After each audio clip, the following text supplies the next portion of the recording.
민주당에서 이 대표 피습과 관련해서 총리실이 이른바 이 대표 피습에 과 관련해서 가짜 뉴스의 진원지다라며 총리실을 고발하겠다라고 밝혔습니다. 그러면서 정청래 최고위원 등은 경찰 수사가 무언가를 가리고 있다라며 배우 얘기를 자꾸 꺼냅니다.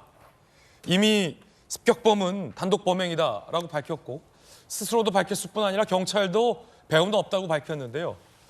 민주당의 배후 설이 점점 거세지고 있습니다. 전현희 위원장이죠. 들어보시죠. 민주당에서는 이 문자 발송에 관해서 여러 가지 정치적, 법적 문제점이 있다라고 생각을 하고 법리 검토를 해서 다음 주 초에 총리실을 대상으로 고발 조치를 할 것임을 말씀드립니다. 야당 대표에 대한 이런 정치 테러, 거의 죽을 뻔한 이런 엄청난 사건을 자행한 범인의 신상 공개를 왜 하지 않았는가?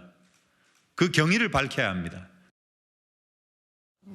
1.4cm 자상을 1cm 열상으로 사건 초기에 발표한 것을 민주당에선 가짜뉴스로 규정했고 그 가짜뉴스의 진원지를 총리실로, 이 민주당의 표현입니다. 총리실로 꼽은 겁니다. 더 나아가 고발까지 하겠다. 정청래 최고위원은 배우가 있는데 배우를 가린 것 아니냐라는 의혹도 제기했습니다. 들어보시죠. 경찰은 부실 수사, 축소, 은폐 의혹에 대해 다시 수사하고 다시 발표해야 합니다. 안 그러면 국회가 국정조사, 특검 등 권한 행사를 할 수밖에 없다는 점을 분명히 말씀드립니다. 공범은 없고 단독범이라 발표했는데 그걸 누가 믿겠습니까? 범인의 칼 찌르는 장면을 보면 고도로 훈련된 사람 같습니다. 흉기를 구입하고 줄로 날카롭게 갈고 6차례 동선과 동행인, 공모인은 없는지 철저히 수사해야 합니다. 배우가 있는지 없는지 더 철저하게 수사하기 바랍니다. 이 사건에 배우가 있는 건 아니냐. 민주당 최고위에서는 이런 말이 계속 연일 나왔습니다. 급기야 정청래 최고위원은 습격범이 고도로 훈련된 습격범이다라는 표현까지 썼습니다. 안영환 의원님, 기자 출신이시잖아요. 총리실이 가짜뉴스를 고의로 퍼뜨린 거고 고도로 훈련된 습격범의 범행을 경찰이 축소해서 수사 발표했고 배우가 있을 것이다. 요약해 보면 이건데 어떻게 보십니까? 이제 음모론, 배우가 있다는 배우론이죠. 민주당 입장에서 보면 급할 겁니다. 선거를 앞두고 있는데 대표가 정말 아주 위급할 정도의 피해를 입었음에도 불구하고 통상적으로 선거를 앞두고 저런 명백한 정치 테러입니다. 정치 테러 행위의 피해자가 있는 측은 지지율이 올라가는 게 맞습니다. 그런데 사실 변동이 없거든요. 그렇기 때문에 급할 수도 있다는 생각은 분명히 듭니다. 그러나 지나친 것이죠. 사실 이 총리실에서는 경찰에서 이제 그런 첩보가 들어오니까 대테러 종합상황실의 간부들한테 돌렸다는 거 아니에요. 뭐 거기서 변조하거나 이런 게 아니라. 그런데 우리가 이건 아마 살다 보면 이런 게 있습니다. 하나의 거짓말을 하려면은 속된 말로 해서 10개의 또 다른 거짓말을 해야만이 거짓말 유죄에 갈 수 있습니다. 그런데 지금 총리실에서 저런 걸 짜서 했다? 어거지로 만들었다? 아니, 총리실에 직원이 몇 명입니까? 자, 서울대병원에 직원이 몇 명입니까? 부산대병원에 직원이 몇 명입니까? 경찰 직원이 몇 명입니까? 2만 사람들의 다 입을 막고 모아가지고 음모를 만들 수 있다? 불가능한 이야기입니다. 저 말을 주장하는 것 자체가 음모론이죠.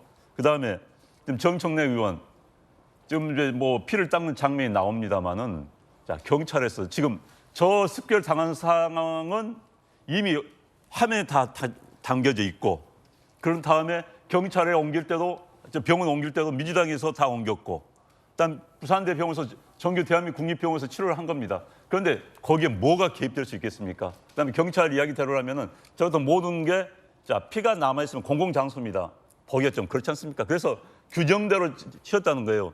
저걸 어떻게 증거인멸이라고 할 수가 있겠습니까? 민주당 주장은 저기에 포토라인을 치고 현장을 보존하고 철두철미하게 수사를 해야 한다. 이미 상황이 다 드러난 이야기예요. 화면에 다 담긴 상황입니다. 아니, 비밀리에 밤에 혼자 가는데 저런 사건 터졌다? 그럼 포토라인 치고 남겨놔야죠. 이미 다 노출된 상황인데 경찰에서는 규정대로 한 겁니다. 범인을 잡았기 때문에. 그럼요. 범인도 현장에서 즉시 검거가 됐습니다. 그렇기 때문에 저런 걸 이야기한다는 것 자체가 또 다른 음모론의 제기다. 저는 우리 정치인들, 지금 민주당에서 그런 이야기가 나왔었죠.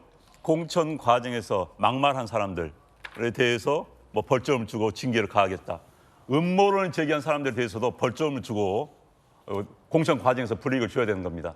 사실 여야를 막론하고 자꾸 음모론에 기대서 자기를 부각시키는 사람들이 있어요. 그런 사람들의 안민석 의원 제 이야기 실명 거론해서 좀 미안한데 최순실 사건 때 방송 돌아다니면서 최순실 씨가 수조 원의 돈을 숨기고 있다고 하고 다녔어요. 그 지금 어떻게 됐습니까? 뭐 또 과거에 김대중 대통령이 보수 쪽에서는 수조 원의 돈을 지금 미국에 감추고 있다. 이유여서 제가 알고 있기로는 굉장히 말년에 경제적으로 어렵게 살다가 돌아가신 거 알고 있습니다. 그다음에 또 좌파에서는 박정희 대통령 스위스은행에 수조 원을 돈을 숨겨놓고 있었다 주장을 했어요. 그런데 제가 알고 있기로는 박근혜 대통령 지금도 경제적으로 풍족하지 않은 걸로 알고 있습니다. 아니 그런 허위 사실을 퍼뜨리는 사람들에 있어 징계를 해야 되는 겁니다. 가짜 뉴스라는 건요. MIT에서 조사해 보니까 진짜 뉴스보다 전달 속도가 6배가 빠르답니다. 그런 뉴스는 빠르게 전달될 수밖에 없어요. 막아야 되는 거예요.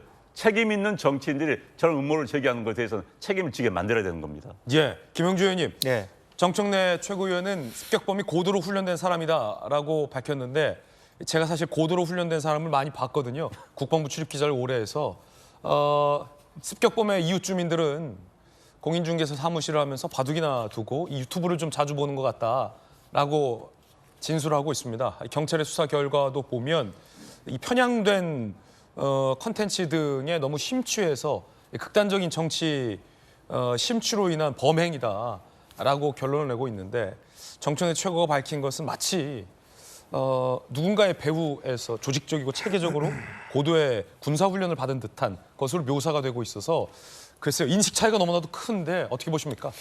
제가 봤을 때는 저는 이제 좀 과유불급이다 이런 생각이 들어요. 왜냐하면 오히려 그런 얘기보다는 우리가 상상하기 어렵게 예컨대 고도로 훈련된 사람이다 이런 얘기를 제외한다면 예. 들을 만한 얘기가 있어요, 사실은. 왜냐하면 왜 그렇게 그 열상이라고 하는 것은 사실은 이게 스친 그냥 흉기가 아닌 또 깊이 찌른 흔적이 아닌 걸 열상이라고 해요. 왜 그걸 아무리 경찰이 말하자면 총리실에 전달했다 하더라도 초기에 왜 경찰이 그렇게 자상을 열상으로 했는지 그리고 또 실제로 왜 그렇게 빨리 조사 결과를 나오기도 전에 단독범이라는 걸 잘라서 확신하듯이 말했는지 저는 그거는 축소 은폐의 의혹이 저는 분명히 있다고 봐요. 잘못됐고 그리고 너무 지나치게 외국 언론들은 이름까지 나왔는데 당에 언제 가입했는가 저는 왜냐하면 이 사람이 어떤 의도로 당에 가입했는지를 범죄를 한 의도와 목적을 밝히기 위해서도 그것은 불가피하게 필요했다고 보여져요. 그런 부분이 있으면 신상 공개 전혀 못하겠다. 그게 이중잣대일 수도 있다라는 의혹들이 남습니다. 축소 은폐하려고 하는 의도가 있지 않았느냐 충분히 공격할 수 있어요. 그런데 고도로 훈련된 사람이다. 뒤에 처음부터 말하자면 뒷배가 있었다. 이런 얘기함으로써 앞에 이 순수한 축소 은폐 의혹의 문제제기가 또 오히려 희석된다. 전체적으로 정치적 공격에 불과하다는 얘기로 돌아가 버려요.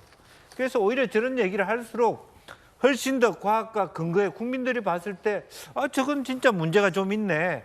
그런 정도의 수준에 그쳐야지 마치 저 사람이 어디서 특별하게 특수훈련을 받고 투입된 사람처럼 얘기하는 것 자체가 오히려 자기 말의 신빙성을 더 예. 줄이는 그런 손해보는 결과를 낳는다. 그런 면에서 좀 안타깝다는 생각이 들어요. 특검 얘기 나와서 이번에도 특검할 수 있다 얘기 나왔습니다. 민주당에서. 그럼 정혁진 변호사님, 네네. 만약에 이제 이 사안을 갖고 특검을 하게 된다면 특검의 수사 대상은 이 습격범이 얼마나 과연 고도로 훈련을 했는지, 어느 기관에서 고도의 훈련을 받았는지, 혹은 이 사람을 고도로 훈련시킨 배우가 있는지 없는지에 대해서, 그리고 국무총리실 등은 압수수색해서 과연 누군가가 고의로 1.4cm 자상을 1cm 열상으로 이른바 후령을 내려서 유포했는지 등에 대한 수사가 이루어지겠군요. 세상에서 제일 어려운 게요 뭐냐면 없는 거 밝히는 게 제일 어려워요. 제가 오늘 아침에 바빠가지고 아침 안 먹고 나왔거든요. 그런데 내가 아침을 안 먹었는지 밝히는 게 어렵습니까? 아침에 제가 사과 한 쪽이라도 먹었다고 하는 걸 밝히는 게 어렵습니까?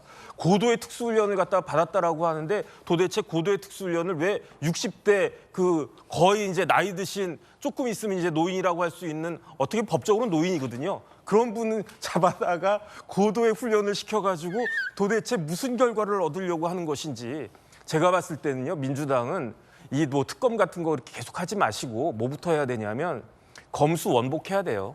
검수완박이 되어 있으니까 지금 수사가 맥을 못 잡고 막 계속 이렇게 뭐 이리 갔다 저리 갔다 그러는 거 아니겠습니까? 그러면 이런 많은 일들이 생기면 그때마다 특검을 갖다가 합니까? 그러면은 이재명 대표 같이 이렇게 그 국가의전 서열 8위이신 분이 저렇게 피습을 당하셨으면 그러니까 특검 같은 거라도 하지. 일반 서민들이 저런 일을 갖다 당하면 어떻게 합니까? 경찰 수사도 못 믿고 검찰은 수사도 안 하고 그러면 특검 해달라고 뭐 매번 이렇게 해야 됩니까? 이거는 진짜 우리나라 그 사법 체제가 범죄 수사 체제가 굉장히 문제가 있다라고 하는 것을 다른 사람도 아닌 정청래 최고위원 자체가 지금 보여주고 있는 것이 아닌가 저는 그런 생각이 들어가지고요.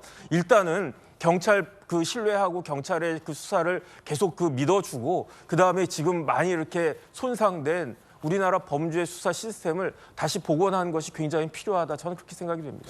이 방송을 보고 계신 우리 국민 여러분들께서는 과연 이 사안이 민주당에서 언급한 것처럼 특검의 사안이다라고 보십니까? 아니면 특검할 사안은 아니다라고 보십니까? 국민들의 생각도 좀 궁금해집니다. 그런가 하면 어쨌든 이 같은 불행한 이 정치 테러 피습은 다시는 없어야겠습니다. 그렇기 때문에 이 대표도 빨리 건강을 회복해서 정상적인 국회 일정이 돌아가야 함은 명백해 보입니다.